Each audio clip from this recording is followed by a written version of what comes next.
Pasangga kayo? Ano nga si Stay, ang aking asawa ay nag-request. Ang sabi sa akin, baka daw sa kanyang kaarawan ay pwedeng maiba na ma'am.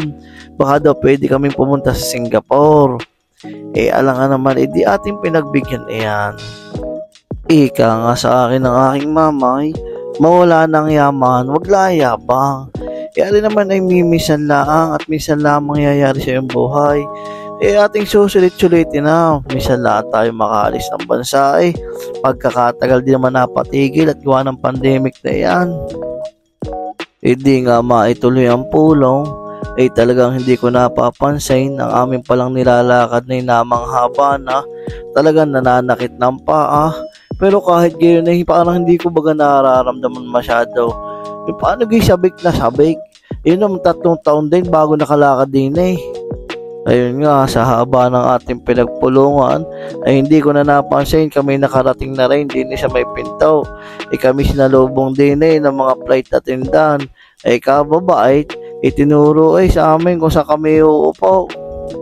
Aking napansin, aking bunso hindi magkamayaw sa kasiyahan. Talagang galak na galak. Kaya lakad namin double purpose din. Yung ganamang kaarawan na aking misis, tapos aking maliit hindi pa nakakasakay na eroplano, di tamang tama mararamdaman nila sarap.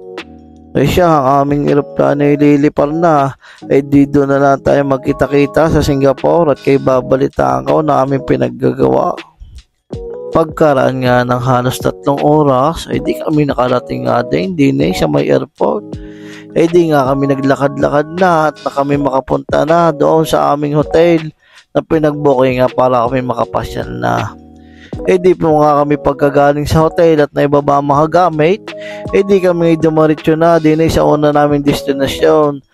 Papunta doon sa may Museum of Singapore. Pero hindi kami talaga doon pupunta. Katabi noon ng aming pakay. Bago nga kami pumunta diyan, yan nga pala ang itsura niyan. Tingnan nyo, National Museum of Singapore. Aming pinagbastan talaga nga naman pala napakalinis din hindi matatawaran. Ano yung sinasabi ko sa inyo, ang Port Canning 3 Tunnel sa kasamaang palad nire-renovate pa lang ngayon. Kaya kami umalis na at naghanap kami ng taxi papunta doon sa aming sunod na destinasyon. Kahit nakakadismaya ayos pa rin at nakalayas-layas. Ang sunod na gala din sa may Orchard Gateway Shopping Mall. Bali kami nag-grab na laang, pero pwede rin kayo mag-metro. Kung kayo na walang kasamang bata mas maganda mag-metro, pero syempre may kasama nga kaming maliit, kaya mas maganda kami mag-grab na laang para hindi din hassle. Bali rin na nga, talaga aming pakay din aring library at Orchard. Kung kayo mahilig sa libro din kayo pumunta. Kaya naman kami napasuot din gawa ng aking anak. At saka lagi ko rin nakikita sa TikTok. Sabi ko, ano kang meron din puro libro nga naman anong dami. Kaya malupit pa na up and down merong taas, merong baba. At saka kung kayo mahilig talaga sa iba't ibang klase ng istorya, di ninyo makikita. Ika nga ng mga kabataan, maganda rin mag-picture-picture din dahil din nga naman Instagrammable.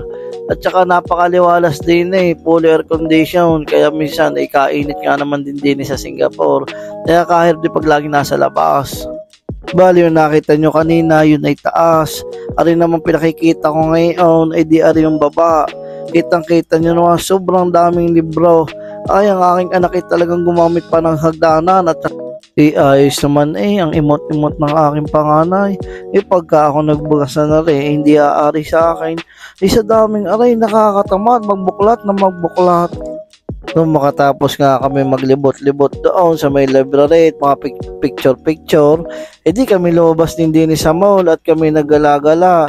Tingnan namin kung anong makikita din At pagkatapos kami naglakad-lakad naman. Kami tumawid sa may kabilang daan laang.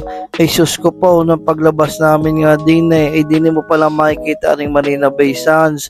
Hindi sana kami pupunta din at gawa kami naghahanap-hanap lang ng mall na pwedeng pagmirindahan. Kagandahan naman, din nga palang punta sa Marina Bay Sands, doon na kami pupunta at may mall doon napakaganda. Doon na nga kami maghahanap ng mapapagkapihan at para doon na rin kami tatambay hanggang magabi. Mapapansin nyo, medyo umaga pa nga din eh. Gawa na nga ako nung kami umalis sa Pinas ay alas 7 ng umaga, nakarating kami din alam mga alas 11 na. Kaya ang aming pasyal ay dire-diretso na. Hindi na kami nga nagpahinga maigi. Pagkababa nga namin doon sa hotel ng mga gamit ay didiretso lakad na agad para masulit naman kahit first day pa lang.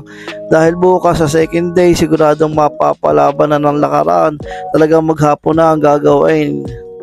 Nang makarating nga din sa isang mall din sa may Marina ay kami muna nagkape din sa may Arabica. Eh di ako pumila agad. Sabi ko yung maka-order na at medyo nagugutom na nga sa kalalakad. Ay kita nyo naman na rin batang are, may pangus agad na donut eh.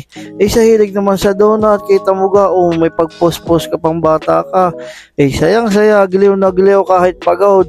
At siguradong bukas ikaw ay pagod na pagod lalaw. Tayo may 3 araw pa din eh, kaya magpahinga ha. Kumain ka ng kumain at tayo tatambay muna din eh. Idihintay na natin na paglubog ng araw para tayo sulit na sulit at bukas tayo mamamasyal sa mas malayo pa. Ay siya, sige ha.